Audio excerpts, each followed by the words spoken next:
बोलो खुदावंद यीशु मसीह के नाम की जो जिंदा आसमान पर हालेलुया हालेलुया।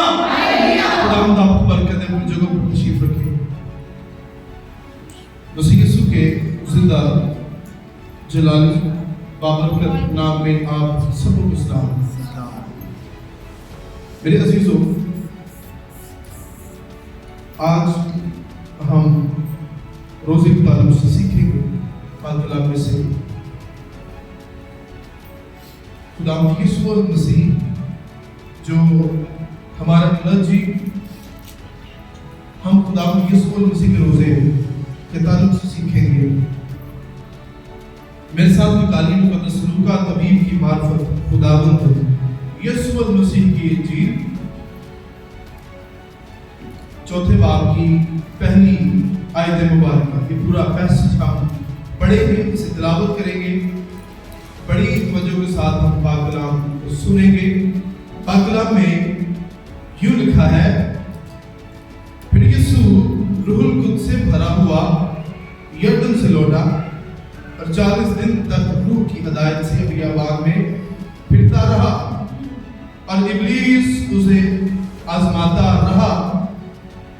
उन दिनों में उसने कुछ न खाया और जब वो दिन पूरे हो गए तो उसे भूख लगी और इब्लीस ने उससे कहा कि अगर तू खुदा का बेटा है तो इस पत्थर से कह कि रोटी बन जाए।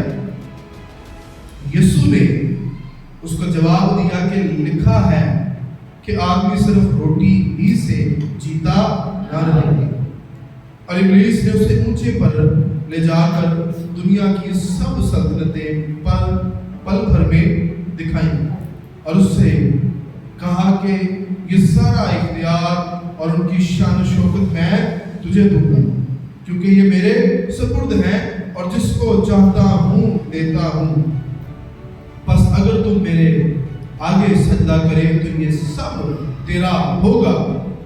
यीशु ने जवाब में उससे कहा, लिखा है कि तू खुदावंद अपने खुदा को सजदा कर और सिर्फ उसी की इबादत कर। और वो उसे यरूशलेम में ले गया और हैकल के कुमरे पर खड़ा करके उससे कहा, अगर तू खुदा का बेटा है तो अपने तई यहाँ से नीचे गिरा दे, क्योंकि लिखा है। अब ये शैतान कह रहा है, पाक कलाम का हवाला कोट कर रहा है, शैतान की आयत कह रहा है, क्योंकि लिखा है कि वो तेरी बाबत अपने फरिश्तों को हुक्म देगा कि तेरी हिफाजत करें और ये भी कि वो तुझे हाथों पर उठा लेंगे, मुबादा तेरे पाँव को पत्थर से ठेस लेंगे। यीशु ने जवाब में उससे कहा, फरमाया गया है कि तू खुदावंद अपने खुदा की आजमाइश ना कर।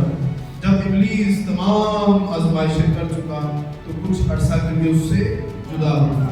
आमीन। पाक कलाम का पढ़ा और सुना जाना हम सबको की बात से बरकत हो। आमीन। अब यहाँ पर खुदा यीशु मसीह 40 दिन का एक रोजा रखते हैं। कितने जी? एक रोजा, 40 रोजे नहीं, 40 दिन का एक रोजा। अब मेरे अजीजों, इसमें हमें इस बात का भी जवाब मिलता है, कई लोग ये कहते हैं कि सब्बत वाले दिन रोजा रखना चाहिए या नहीं। तो खुदावंद यीशु मसीह ने भी सब्बत का रोजा रखा। ये नहीं किया कि सब्बत वाले दिन रोजा खोल लिया, नहीं। 40 दिन में 4 सब्बत आते हैं। इसका मतलब ये है कि हमारे मुनज्जी खुदावंद यीशु मसीह ने सब्बत का भी रोजा रखा। रोजा कोई जो है वो सरकारी सिस्टम नहीं कि इतवार वाले दिन छुट्टी। रोजा खुदा के साथ रिलेशनशिप है। रोजा खुदा के साथ जो है वो रिफाकत का नाम है। अगर हमें संडे वाले दिन रोजे की जरूरत पड़ती है तो हम रखें, ये ना इंतजार करें कि जो है वो अब संडे है मैं रोजा नहीं रखूं। बाइबल मुकद्दस में कहीं पर ये मना नहीं किया गया कि सब्बत वाले दिन रोजा नहीं रख सकते। ये मिशनों ने बनाया है। अब मेरे अजीजों, खुदावंद यीशु मसीह मत्ती की इंजील में पहाड़ी बाज में ये बयान करते हैं कि जब तू रोजा रखे, जब में एतवार भी शामिल होता है। आमीन। यानी जब कभी तुझे जरूरत पड़े। ये नहीं लिखा कि एतवार वाला दिन निकाल कर, सब्बत वाला दिन निकाल कर जब तू रोजा रखे। खुदावंद यीशु मसीह ने फरमाया है जब भी तू रोजा रखे, हालेलुया। सो रोजा जो है वो कोई रस्म नहीं है कि इतवार वाला दिन हो सकती है या इससे हटकर, ये खुदा के साथ रिलेशन, ताल्लुक, खुदा के साथ रिफाकत का नाम है। आमीन। इसलिए यहाँ पर हम देखते हैं खुदावंद यीशु मसीह 40 दिन का रोजा रखते हैं। मेरे अजीजों, 40 का आदत जो है ये फतहमंदी और तब्दीली का आदत है। हालेलुया। 40 का आदत जो है वो तब्दीली और फतहमंदी का आदत है। मुकद्दस मूसा ने 40 दिन पहाड़ पर गुजारे रोजे में, और उसे क्या मिला? फतह मिली। फतह में क्या उसे मिला? खुदा के हाथ से लिखी हुई 2 लोग तख्ते, आमीन, जिसे हम 10 अहकाम कहते हैं। 10 अहकाम मुकद्दस मूसा को मिले जो खुदा ने अपने हाथ से खुद लिखे। हालेलुया। सो मेरे अजीजों, हम देखते हैं कि खुदावंद यीशु मसीह 40 दिन का रोजा रखते हैं, और 40 दिन का जो रोजा है, 40 का अदद है, ये तब्दीली और फतहमंदी का अदद है। हालेलुया। ये किसका अदद है जी? तब्दीली और फतहमंदी का अदद। मेरे अजीजों, कैसे हम इसको आखिर में सीखेंगे। अब मेरे अजीजों, यहाँ पर इब्लीस खुदावंद यीशु मसीह के पास आता है आजमाने के लिए। अब मेरे अजीजों, सवाल ये कि इब्लीस कैसे खुदा के पास आ सकता है? इब्लीस तो नापाक, ऐसे ना जी। और अय्यूब की किताब में लिखा है कि इब्लीस कैसे आया? खुदा ने कहा तो किधर से आया? उसने क्या कहा? मैं घूमता हूं। ऐसे लिखा था जी। जेड़े कहते की कर मैं घूमण फिरना, मैनू बड़ा हासा आता है, मैनू इब्लीस की गल याद आई, मैं घूमण फिरना क्या करूं? इब्लीस कहता जी, खुदा ने कहा तू कहां से आया? इब्लीस से कहा, उसने कहा मैं इधर उधर घूमता फिरता है। ठीक है, मैनू बड़ा हासा आता है। हालांकि पूरी बात नहीं हमारी, लेकिन जब ये बात कहते रहे मैं घूमण फिर लिया, मैनू हासा आता है, इब्लीस भी घूमता फिरता रहता है, ऐसे ना जी। अच्छा, अब यहाँ पर मेरे अजीजों, इब्लीस घूमता फिरता हुआ खुदा के पास। सवाल ये है कि इब्लीस कैसे खुदा की हुजूर में रह सकता है? सवाल बनता है, इब्लीस तो नापाक है, इब्लीस तो खुदा का मुखालिफ है, तो कैसे? याद रखें कि इब्लीस मखलूक है। आमीन। इब्लीस लूसीफर को भी खुदा ने बनाया है। वजह मेरे जरा कलीसिया, लूसीफर को भी किसने बनाया है? खुदा ने बनाया है। और इब्लीस मखलूक है और खुदा खालिक है, इसलिए हर एक मखलूक को यह हक हासिल है कि वो अपने खालिक के पास किसी भी वक्त जा सकता है। इसलिए इब्लीस जो है वो खुदा की हजूरी में गया, क्योंकि इब्लीस मखलूक है और मखलूक को ये हक है कि वो अपने खालिक के पास जा सकता है। मेरे साथ है जी। जैसे हम खुदा की मखलूक हैं और खुदा हमारा खालिक है, हमें ये हक है कि हम खुदा की हुजूरी में जा सकते हैं। तो याद रखें कि इब्लीस, इसके साथ साथ कि वो इब्लीस है, इससे पहले वो खुदा की मखलूक है, कि खुदा ने उसे खुद बनाया है, लेकिन उसने नाफरमानी की, खुदा ने उसे नीचे गिरा दिया। अब मेरे अजीजों, अब ये इब्लीस खुदा के पास आया है। अब इब्लीस का ये पुराना हरबा है, इब्लीस का ये पुराना तरीका है किसी को भी फंसाने के लिए। अब ये पैगाम तो खुसूसन नौजवानों के लिए भी है, लेकिन हम फिर से इस पर कभी खुदा ने चाहा मुरादी करेंगे। इब्लीस जो है वो 3 तरह के हरबे इस्तेमाल करता है, जो शुरू से इसका पुराना ये हरबा और तरीका है। वो क्या कि यहाँ पर इब्लीस जो है वो खुदावंद यीशु मसीह को पहली ऑफर कराता है। वो कहता है कि इस पत्थर से क्या है कि रोटी बनो। अब रोटी ये जिस्म की जरूरत है। रोटी क्या है? ये जिस्मानी ख्वाहिश में शुमार होता है। खाना पीना ये जिस्मानी ख्वाहिश में शुमार होता है। अब उसका पहला हरबा क्या है? वो जिस्मानी ख्वाहिश को सामने रखता है। खुदावंद यीशु मसीह से कहता है कि इस रोटी इस पत्थर को क्या बन जाए? रोटी बन जाए। जिस्म की ख्वाहिश, कौन सी ख्वाहिश है? ये खाना पीना किसकी ख्वाहिश है? जिस्म की ख्वाहिश। अब खुदावंद यीशु मसीह जो है वो क्या फरमाते हैं कि आदमी सिर्फ रोटी ही से जीता ना रहेगा, बल्कि हर उस बात से जो खुदा के मुंह से निकलती है। हालेलुया।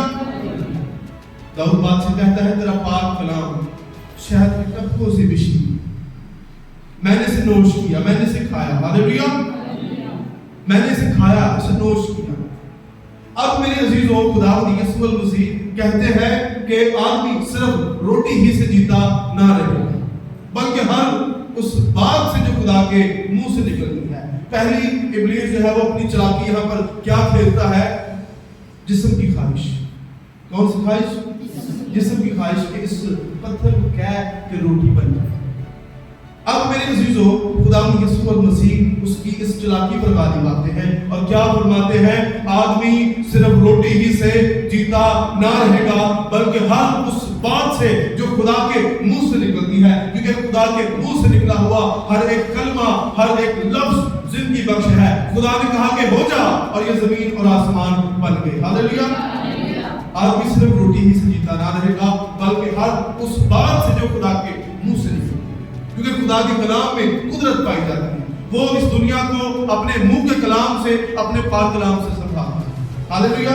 उसके कह देने से जानवर, चरिंद, परिंद, आसमान, जमीन सब कुछ तकलीफ हो गई। हालेलुया। लेकिन इंसान को उसने अपने हाथों से बनाया, लेकिन फिर भी उसकी नथनों में जिंदगी का दर्द है। हालेलुया। दूसरी चालाकी वो क्या कहता है? वो कहता है कि क्या लिखा आप बताएं? शाबाश, वेरी गुड। अभी हमने पढ़ा दूसरी चालाकी। शाबाश, वेरी गुड। पल भर में उसने क्या दिखा दिया? सारी शान शौकत किसको दिखा दी? खुदावंद यीशु मसीह। और क्या कहा? ये मेरे सुपुर्द की गई है और जिसको चाहता हूं देता हूं। खुदावंद यीशु मसीह को सारी दुनिया की शान शौकत क्या कर दी? दिखा दी। और कहा कि अगर तू मुझे सजदा करे तो मैं ये सारी शान शौकत जो तुझे दिखाई है तुझे दे दूंगा। और यहाँ पर वो दूसरी चालाकी क्या करता है? आंखों की ख्वाहिश। मेरे साथ है नहीं बेटियों? आंखों की ख्वाहिश कि वो खुदावंद यीशु मसीह को पल भर में दुनिया की सारी ऐशो इशरत, शान और शौकत चीजें दिखा देता है। ये आंखों की ख्वाहिश वो खुदा के सामने रखता है और खुदावंद यीशु मसीह से कहता है अगर तू मुझे सजदा करे तो ये सब कुछ मैंने जो तुझे दिखाया है तुझे दे दूंगा। खुदावंद यीशु मसीह ने क्या फरमाया यहाँ पर कि लिखा है कि तू खुदावंद अपने खुदा को सजदा कर और उसी की इबादत कर। हालेलुया। तो खुदावंद यीशु मसीह यहाँ पर इब्लीस के साथ कैसे जंग कर रहे हैं? किसके साथ? पाक कलाम के साथ। रूह की तलवार है। रूह की तलवार खुदा का पाक कलाम है। सो इब्लीस के साथ जंग करने के लिए ये पाक कलाम रूह की तलवार है। मेरे अजीजों, आप इस पाक कलाम को अगर आप नहीं पढ़ सकते आप सुने, अगर आप पढ़ सकते हैं आप उसे पढ़ें। हालेलुया। सो ये रूह की तलवार है जिससे हम इब्लीस के साथ जंग कर सकते हैं। और याद रखें कि जिन घरों में बाइबल मुकद्दस बंद रहती है उस घरों में मुसीबतें खुली हुई। जिन घरों में बाइबल मुकद्दस बंद रहती है उन घरों में मुसीबतें खुली रहती हैं। हालेलुया। सो मेरे अजीजों, खुदावंद यीशु मसीह ने इब्लीस के साथ जंग कैसे की? पाक कलाम के वसीला से। और यहाँ पर अब एक तीसरा हरबा वो क्या इस्तेमाल करता है? वो खुदावंद यीशु मसीह को कहां पर ले जाता है? हैकल के कुंगरे पर, एज पर, किनारे पर, कुंगरे पर। आमीन। और कहता है कि तू अपने तई नीचे गिरा दे, क्योंकि शैतान कह रहा, शैतान भी पाक कलाम को जानता है। अब ये ज़बूर की वो एक हवाला दे रहा है, ज़बूर में इसका रेफरेंस दे रहा है कि फरिश्ते तुझे क्या करेंगे? अपने हाथों पर उठा लेंगे। अब शैतान जो है वो खुदावंद यीशु मसीह से कलाम की बात कर रहा है और खुदावंद यीशु मसीह से कह रहा है अपने आप को नीचे गिरा दे, क्योंकि लिखा है कि फरिश्ते तुझे अपने हाथों पर उठा लेंगे। تو خداوند یسوع مسیح نے کلام کا جواب کلام سے دیا اور کہا کہ یہ بھی لکھا ہے کہ خداوند اپنے خدا کی آزمائش نہ کرے۔ تیسری چلاکی کہ وہ زندگی کی شیخی، یہاں پر کیا شامل ہے؟ زندگی کی شیخی۔ ابلیس یہاں پر کہتا ہے، زندگی کی شیخی سامنے رکھتا ہے کہ شیخی مارنی کہ کوئی بات نہیں، میں گر جاؤں گا، فرشتے مجھے اپنے ہاتھوں پر اٹھا لیں گے۔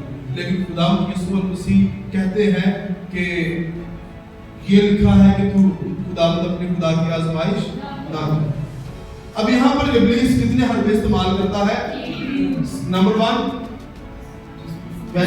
جسم کی خواہش، نمبر 2 آنکھ کی خواہش، نمبر 3 زندگی کی شیخی۔ آئیے میرے ساتھ نکالیں گے، یہ وہ آج کا طریقہ نہیں، اس کو بڑا پرانا طریقہ ہے ابلیس کا۔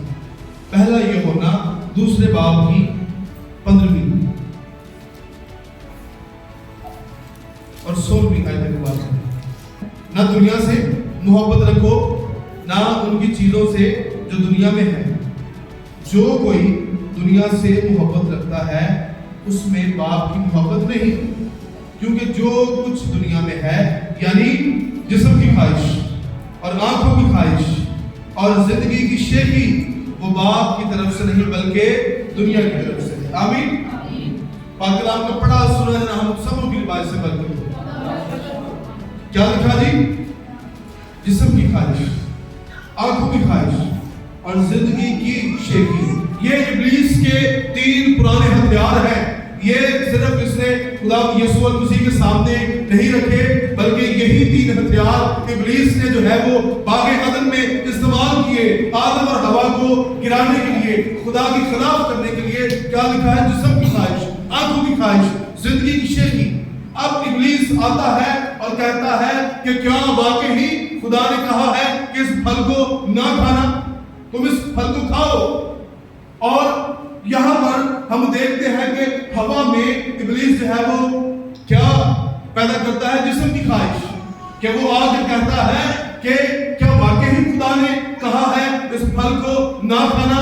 اور اس فکرے کے بعد ہوا میں جو ہے جسم کی خواہش آ جاتی ہے، اور وہ یہ جسم کی خواہش ہے ہمیں اس پھل کو کھانا چاہیے، ٹرائی کرنا چاہیے۔ خدا نے منع کیا ہے، لیکن ابلیس پہلی بات یہ رکھتا ہے کہ یہ جو پھل ہے کیا واقعی خدا نے اسے منع کیا ہے؟ وہ جسم کی خواہش ہوا میں پیدا کرتا ہے۔ اور میرے عزیزوں، دوسرا آنکھوں کی خواہش، دوسرا کیا تھی؟ آنکھوں کی خواہش۔ اور ہوا کیا کرتی ہے؟ دیکھتی ہے، اور ہوا کہتی ہے یہ پھل دیکھنے میں خوشنما ہے۔ آمین۔ یہ پھل دیکھنے میں خوشنما ہے۔ آنکھوں کی خواہش، ہوا نے اس پھل کو دیکھا، پہلے جسم کی خواہش نے جنم لیا، پھر آنکھوں کی خواہش کے پاک کلام میں لکھا ہے ہوا نے اسے دیکھا، اور کیا دیکھتی ہے کہ یہ پھل دیکھنے میں خوشنما ہے۔ آنکھوں کی خواہش، اور اس کے بعد زندگی کی شیخی۔ وہ کیا کہ ابلیس کہتا ہے اس پھل کو کھا کر کے خدا کی مانند بن جاؤ گے۔ ان میں خدا کی مانند بننے کی شیخی آ گئی کہ ہاں ہم اس پھل کو کھائیں گے، ہم خدا کی مانند بن جائیں گے۔ یہ ابلیس کے 3 ہتھیار جو ہے وہ ہمیشہ وہ استعمال کرتا ہے کسی بھی شخص کو گرانے کے لیے، اور اس نے باغ عدن میں جو ہے انہی 3 ہتھیاروں کے ساتھ آنکھوں کی خواہش، جسم کی خواہش اور زندگی کی شیخی کی خواہش کے ہتھیار سے آدم اور حوا کو باغ عدن سے نکلوا دیا۔ اور یہی 3 ہتھیار وہ خداوند یسوع المسیح کے سامنے لے کر آیا، لیکن لکھا ہے خداوند یسوع المسیح چونکہ وہ خدا ہے، خداوند یسوع المسیح ابلیس کی ساری آزمائشوں پر غالب آ گیا، اور لکھا ہے کہ ان آزمائشوں کے بعد ابلیس خداوند یسوع المسیح سے دور چلا گیا، کیونکہ خداوند یسوع المسیح ابلیس کی ساری آزمائشوں پر غالب آیا۔ اور کیسے غالب آیا؟ پاک کلام، ہلیلویا، خداوند یسوع المسیح۔ اب میرے عزیزو، 40 کا عدد میں نے بتایا کہ تبدیلی اور فتح مندی کا عدد۔ آمین۔ خداوند یسوع المسیح نے 40 دن کا روزہ رکھا۔ اب میں نے کیا بتایا؟ 40 کا عدد تبدیلی اور فتح مندی کا عدد۔ فتح مندی کا کیسے عدد ہے کہ خداوند یسوع المسیح نے 40 دن کا روزہ رکھ کر میرے عزیزو ابلیس اور اس کے سارے ناپاک منصوبوں پر غلبہ حاصل کر دیا. آج ہم خداوند یسوع المسیح کے روزے کے سبب سے ہم بھی فتح مند ہو جاتے ہیں. ہاللیلویا. اور تبدیلی کیا آئی کہ میرے عزیزو خداوند یسوع المسیح کو دوسرا آدم کہا گیا بائبل مقدس. پہلا آدم کو کہا گیا ہے اور دوسرا آدم کس کو کہا گیا ہے؟ خداوند یسوع المسیح. پہلا آدم باغ میں آزمائش میں گر گیا. آمین. پہلا آدم باغ میں آزمائش میں گر گیا لیکن دوسرا آدم باغ میں آزمائش پر غالب ہے. ہاللیلویا. ہاللیلویا. پہلا آدم باغ میں آزمائش کے سبب سے گر گیا لیکن دوسرا آدم خداوند یسوع المسیح 40 دن کا روزہ رکھ کر اس ویرانے میں اس سنسان علاقہ میں بعد میں جو ہے وہ ابلیس اور اس کی تمام تر حکومتوں پر غالب آیا. ہاللیلویا. میرے عزیزو یہ تبدیلی آئی ہے. اب خداوند یسوع المسیح میں جب ہم روزہ رکھتے ہیں ہم بھی غالب آتے ہیں. ہاللیلویا. ہم بھی غالب آتے ہیں. اس لیے روزہ رکھنا ضروری ہے. ہم اکثر گیت بھی گاتے ہیں روزہ تیرا یسوع روزہ تیرا سانو غلبہ تو ہوتا ہے ایسے نا جی. تو خداوند یسوع المسیح نے 40 دن کا روزہ رکھا اور میرے عزیزو ہمیں سکھایا کہ ہمارے لیے لازم ہے کہ ہم بھی روزہ رکھیں. اب میرے عزیزو اکثر لوگ یہ سوال پوچھتے ہیں کہ جی ساڑھے روزے کو تو شروع ہو گئے. ایک دن پہلے بھی ہمارے یوتھ میں سے بھائی تھے, انہوں نے کہا جی کیوں یہ 40 روزے اب بھی شروع ہوتے ہیں. تو میں نے ان کو بتایا بنیادی طور پر یہ ہم 40 روزے اس لیے رکھتے ہیں کیونکہ خداوند یسوع المسیح نے 40 دن کا ایک روزہ رکھا. تو ہم اس کی یاد کاری یہ نکایا نامی ایک کونسل تھی جو پہلی صدی میں اسے منعقد کیا گیا. اس میں تمام تر بشپ تھے, بزرگان دین تھے جو خداوند یسوع المسیح کے زندہ آسمان پر اٹھائے جانے کے 100 سال بعد تقریباً یہ ایک کونسل بنی جسے نکایا کونسل کہتے ہیں. یہی وہ نکایا کونسل ہے جنہوں نے یہ کلیسیا میں ایڈ کیا کہ رسولوں کا عقیدہ پڑھنا چاہیے. یہی نکایا کونسل تھی جنہوں نے کلیسیا کے لیے جو ہے وہ ڈیٹ نکالی کہ 25 دسمبر جو ہے وہ خداوند یسوع المسیح کی تجسم کا دن ہے. یہی وہ نکایا کونسل ہے جنہوں نے جو ہے وہ 40 روزوں کے بارے میں کلیسیا کو سکھایا اور بتایا کہ ہماری عید کی ڈیٹ کیا ہے. آمین. تو یہ بیسیکلی نکایا کونسل جو ہے وہ بشپ اور خداوند یسوع المسیح کے جو اس وقت میں آگے رسولوں کے شاگرد تھے انہوں نے مل کر جو بزرگ تھے انہوں نے مل کر ایک کونسل بنائی. ہاللیلویا. سو میرے عزیزو اکثر لوگ سوال کرتے ہیں کہ ساڑھے روزے کو شروع ہوتے ہیں. بڑا خوبصورت جواب ہے. ہمارے روزے 1 جنوری سے 31 دسمبر تک رہتے ہیں. سمجھ آئی؟ ہمارے روزے 1 جنوری سے 31 دسمبر تک رہتے ہیں, پھر 1 جنوری سے 31 دسمبر تک رہتے ہیں. اس کا مطلب یہ ہے کہ ہم اینی ٹائم روزہ رکھ سکتے ہیں. آمین. صرف یہ نہیں کہ ہم یہی 40 روزے, ہم اینی ٹائم روزہ رکھ سکتے ہیں. روزہ کو رسمی بات نہیں ہے. روزہ کیا جی؟ رسمی بات نہیں ہے. روزہ خدا کے ساتھ ریلیشن شپ ہے. روزہ خدا کے ساتھ تعلق کا نام ہے. روزہ خدا کے ساتھ جو ہے وہ رفاقت کا نام ہے کہ ہم اس میں زیادہ سے زیادہ وقت خدا کے ساتھ گزارتے ہیں. یہ روزہ ہے. روزہ یہ نہیں جو اکثر رسمی لوگوں نے بنایا ہے کہ وہ کیا کرتے ہیں جی سارا دن میں جو ہے وہ صرف پیٹ خالی رکھتے ہیں. میرے ساتھ صرف پیٹ خالی رکھنا روزہ نہیں ہے. اکثر سفر میں بھی جائیں کبھی کبھی ناشتہ بھی نہیں خریدا وہ بھی پیٹ خالی نہیں ہے تو کیا وہ روزہ ہے؟ نہیں. وہ فاقہ کشی. وہ کیا ہے جی؟ فاقہ کشی اور روزے میں فرق ہے. روزے میں ہم جسمانی خواہشوں اور کھانے پینے سے اپنے آپ کو دور کر کے ہم خدا کی حضوری اور پاک کلام کے بھوکے اور پیاسے ہو جاتے ہیں. آمین. یعنی کہ پھر ہم جسمانی خوراک نہیں لیتے, پھر ہم یہ روحانی خوراک لیتے ہیں. آمین. یہ روزہ ہے. روزہ یہ نہیں کہ آپ جسٹ صرف اپنے پیٹ کو خالی رکھیں اور آپ کی روٹین بھی وہی ہے. آپ ویسے بازاروں میں شور مچا رہے ہیں, آپ ویسے ہی بازاروں میں ہم جو ہے وہ گالی گلوچ میں ویسے ہی جو ہے وہ ہماری روٹین ہے. نہیں, یہ روزہ نہیں. रोज़ा ये है कि अपनी ख्वाहिशों को खुदा के लिए, खुदा की हुजूरी के तालिब होकर छोड़ दे, ये रोज़ा। आमीन। सो मेरे अजीजों, याद रखें हम कभी भी रोज़ा रख सकते हैं। आमीन। Any time. अक्सर कई बार जो है वो ये भी सुनने में आता है जी कि वो हैकल सुलेमानी की तरफ दुआ करें तो फिर सुनी जाएगी, या फिर अक्सर कहते हैं जी मुकद्दस मकामात देखने चाहिए, बड़ी बाबरकत बात है मकामात। और जब सामरी औरत थी साहब, वो उसने क्या कहा कि वो पहाड़ पर हमारे बाप दादा क्या करते थे, इबादत करते थे, वो पहाड़ पर, यानी कि वो जगह को जो है वो अहमियत देते थे कि शायद उस पहाड़ पर ही जो है वो खुदा दुआ सुनता है। उस सामरी औरत ने कहा कि उस पहाड़ पर हमारे बाप दादा क्या करते थे, खुदा की प्रस्तिश करते थे। अक्सर लोग कहते हैं जी हम अगर जो है वो हैकल सुलेमानी की तरफ मुंह करके दुआ करेंगे, खुदा यीशु मसीह ने पढ़े कहा, खुदा यीशु मसीह ने कहा जहां दो या तीन मेरे नाम से जमा होते हैं मैं उनके दरमियान। हालेलुया। बोले को आता कि जी पाक मुकाम दे या फिर रुद्र प्रभु का दवांगे फिर दुआ सुन जाएगी, या फिर है या वो ये जिदा खुदा यीशु मसीह ने फाइनल बात कर दी कि जहां दो या तीन मेरे नाम से जमा होते हैं मैं उनके दरमियान। हालेलुया। खुदा आपको